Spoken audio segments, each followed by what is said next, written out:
What if we took a belt and decided to change the fastening mechanism and remove the buckle, the holes, and try to do something completely innovative and completely different, and maybe use a zip tie to fasten your belt, and but a zip tie that you could actually then release, so it wasn't just a one-way latch. In that case, you get the SlideBelt.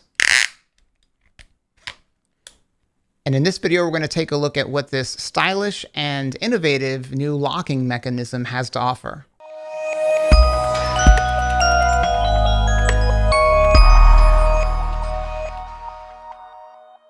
SlideBelts come in a wide variety of styles and materials and range anywhere between $38 and $130. They're available for men, women, boys, and girls, but in this video, I'm going to focus on the men's brown MOCHA with gunmetal buckle and the men's burlap canvas belt with a matte black buckle. These belts are at the $38 to $36 price point, and the only difference between these and let's say the $100 or $130 belts is the actual belt material. The leather one that you're seeing here isn't actually leather. That MOCHA brown belt is actually what they call vegan, so it's a fake leather. And of course, the other belt is a canvas style belt.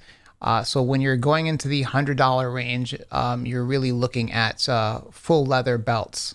Not really a big deal, but if leather is something that you covet, be prepared to spend about $100 if a SlideBelt is something that you want. Buckles are, however, interchangeable, so if you get different buckles and different belts, you can mix and match hundreds of different combinations. Speaking of buckles, SlideBelts feature a patented frame release lever, which is where half the magic happens. Remember the zip tie analogy I gave earlier? Well, the frame release lever allows us to unzip the belt, if you will. The buckles have a solid build, nice weight, and clean design. Fingerprints are somewhat noticeable on the gunmetal, but not too bad and virtually invisible in the matte black finish. The other half of the magic of this whole contraption is visible when you flip the belt around and you notice this 7-inch track or 7.5-inch track of teeth. These teeth are what engage with a tab located in the SlideBelt buckle. The cool thing about them is they allow you to make 1/4-inch micro adjustments in tightening your belt, unlike traditional belts that have holes separated 1 inch apart. Out of the box, the SlideBelts can fit up to a 48-inch waist, but you can easily cut them down to size. You're going to want to cut the side that doesn't have the teeth. The toothless side, as I shall call it, has size markers every 1 inch, so you can cut it down to your waist size, though I recommend that you cut it a bit bigger and connect everything together, try it on, and see if you like the amount of belt overhang.